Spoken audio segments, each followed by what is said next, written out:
High বন্ধুরা, কেমন আছো? আশা করি খুব ভালো আছো। তো এই গরমের সময় প্রচণ্ড গরম, এই গরমেতে আমের আচার খুব ভালো হয় রোদে। তো কি কি লেগেছে চলো দেখে নেওয়া যাক। কাঁচা আম নিয়ে নিয়েছি, ওদিকে ধুয়ে রোদ্দুরে শুকনো করে নিয়েছিলাম আমটা। নেওয়ার পর আমটা ভালো করে কেটে ছোট ছোট টুকরো করে কেটে নিয়েছি। আর এক হাতে ফোন আর আম কাটছি, বুঝতেই পারছো। তো আমটা ভালো করে রাতে কেটে নুন মাখিয়ে রেখে দিয়েছিলাম, নিয়ে রোদ্রে একটা রোদ খাইয়েছি প্রায় 3-4 ঘন্টা। তো ওটা দেখানো হয়নি তোমাদের। আর এদিকে কড়াই তেল দিয়ে শুকনো লঙ্কা 5 ফোড়ন দিয়েছি, হিং দিয়েছি, দিয়ে আম ঢেলে দিয়েছি, দিয়ে নুন হলুদ দিয়ে ভালো করে এটা কষাবো। গ্যাস কমিয়ে ঢাকা দিয়ে রাখবো যাতে আমটা ভালোভাবে সিদ্ধ হয়ে যায়। হ্যাঁ, এইভাবে আচার করলে অনেক দিন ভালো থাকে এবং খুব স্বাদ হয় খেতে। প্রতিদিন রৌদ্রে দেওয়ার ভীষণ ঝামেলা হয়, তো আমি যার জন্যে গ্যাসের মধ্যেই করেছি। আর এটা কাশ্মীরি গুঁড়ো লঙ্কা দিয়েছি।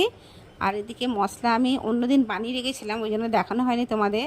5 ফোড়ন দিয়েছি, জোয়ান দিয়েছি, আর মৌরি দিয়েছিলাম একটু বেশি করে।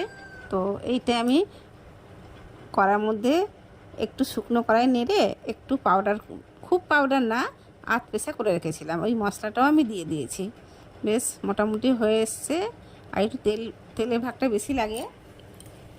আর আমি এখানে কালো বিট নুন দিয়ে দিয়েছি। তো বিট নুন দিলে একটু স্বাদ আছে আচারে। আর খুব সুন্দর কালার এসছে বন্ধুরা, দেখতেই পাচ্ছ। আর এইভাবে তোমরা আচার বানিয়ে খেয়ে দেখো, আশা করি খুব ভালো লাগবে।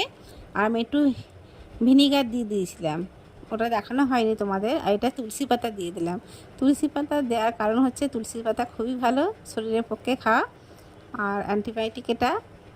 আর অনেক সময় সূর্যগ্রহণ লাগে, চন্দ্রগ্রহণ লাগে, ওই জন্য এই আচার তো অনেকদিন রেখে খাওয়া হয়, ওর জন্যে তুলসী পাতাটা দিয়েছি। তো বন্ধুরা প্লিজ, আমি যতটা পেরেছি তোমাদেরকে দেখিয়েছি। ভিডিওটা যদি ভালো লেগে থাকে please please like comment share করো, ভালো লাগবে।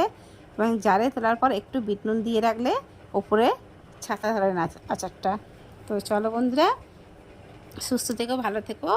আর কারা কারা খাবে তো চলে এসো, আর ভালো থেকো, টাটা।